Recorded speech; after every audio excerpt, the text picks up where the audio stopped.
시편 65편. 하나님이여, 찬송이 시온에서 주를 기다리오며 사람이 서원을 주께 이행하리이다. 기도를 들으시는 주여, 모든 육체가 주께 나아오리이다. 죄악이 나를 이겼사오니 우리의 허물을 주께서 사하시리이다. 주께서 택하시고 가까이 오게 하사 주의 뜰에 살게 하신 사람은 복이 있나이다. 우리가 주의 집 곧 주의 성전의 아름다움으로 만족하리이다.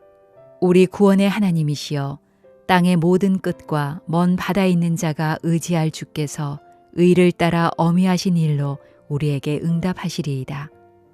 주는 주의 힘으로 산을 세우시며 권능으로 띠를 띠시며 바다의 설렘과 물결의 흔들림과 만민의 소요까지 진정하시나이다.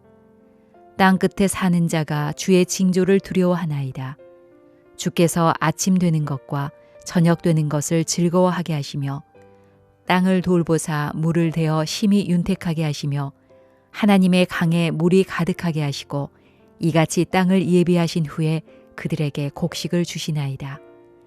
주께서 밭고랑에 물을 넉넉히 대사 그 이랑을 평평하게 하시며 또 담비로 부드럽게 하시고 그 싹에 복을 주시나이다. 주의 은택으로 한 해를 관 씌우시니 주의 길에는 기름 방울이 떨어지며 들의 초장에도 떨어지니 작은 산들이 기쁨으로 띠를 띠었나이다. 초장은 양떼로 옷 입었고 골짜기는 곡식으로 덮였음에 그들이 다 즐거이 외치고 또 노래하나이다. 오늘은 주의 뜰에 살게 하신 사람은 복이 있나이다 라는 제목으로 함께 말씀을 나누고자 합니다. 주의 뜰에 살게 하신 자의 복이 무엇인가? 오늘 시편은 그것을 노래하고 있고 찬양하고 있고 또 감사하고 있다, 이렇게 볼 수 있습니다. 주의 뜰에 살게 하신 자의 복이 무엇인가? 무엇을 정말로 찬양하고 감사하고 있는가? 오늘 시편을 통해서 배우게 됩니다.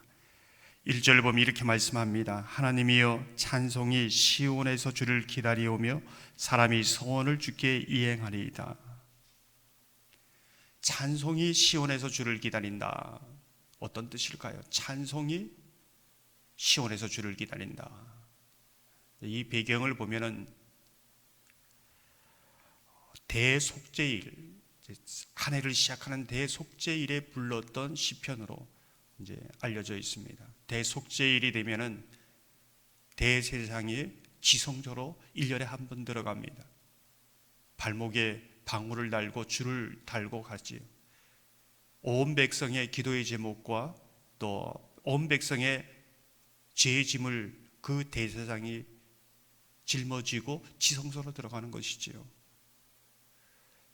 대제사장이 무사히 나오면 그 백성들의 기도의 제목과 또 모든 죄가 용서받았음으로 인하여 찬양하는 것이고, 그 대상이 들어가는데 방울 소리가 나지 않으면 그 대상을 줄로 끌어당겨서 오히려 찬양하는 것이 아니라 울음바다가 되는 겁니다.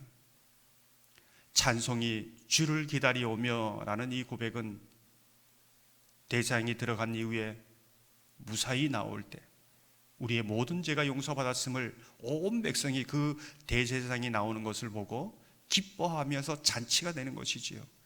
주를 찬양하는 것입니다.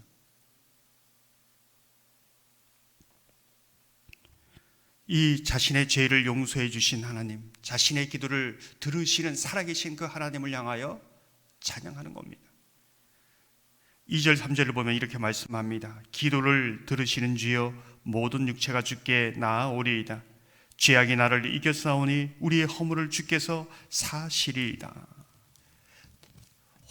오랫동안 백성들이 숨을 죽이고 대장이 언제 나올까 찬송을 준비하고 있을 때 그 백성들, 그 대장을 보고 온 백성이 어떤 제목으로 하나님을 찬양하며 감사하며 그 자리가 잔치의 자리가 되는가, 이제 이것을 보여주는 것입니다.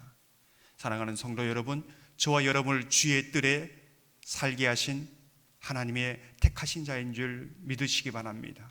오늘 말씀처럼 우리의 대제사장 되신 예수 그리스도께서 우리의 모든 죄를 짊어지시고 십자가에 죽으심으로 우리의 모든 죄와 허물을 용서받았음을 늘 찬양하며 나아가는 그러한 은혜가 있기를 소망합니다. 오늘 본문을 계속해서 보면은 주의 뜰에 살게 하신 자의 복이 무엇인가, 무엇을 찬양하는가. 9절을 보면 이렇게 말씀합니다. 땅을 넓어사 물을 내어 심히 윤택하게 하시며 하나님의 강에 물이 가득하게 하시고 이같이 땅을 예비하신 후에 그들에게 곡식을 주시나이다. 하나님의 자녀들, 하나님이 택한 사람들의 공급처가 어디인가를 이제 보여주고 있습니다. 하나님의 강입니다. 우리는 이 땅에 어떤 저수지가 아니라, 이 땅에 가지고 있는 어떤 그 부분이 아니라 우리의 모든 공급처를 하나님의 강, 마르지 않는 하나님의 강에 있대요. 그 수로를 있대요. 우리는 공급받는 사람이다. 이게 주의 뜰에 거하게 하신 주님의 택하신 백성의 복이다라는 것을 노래하고 있습니다.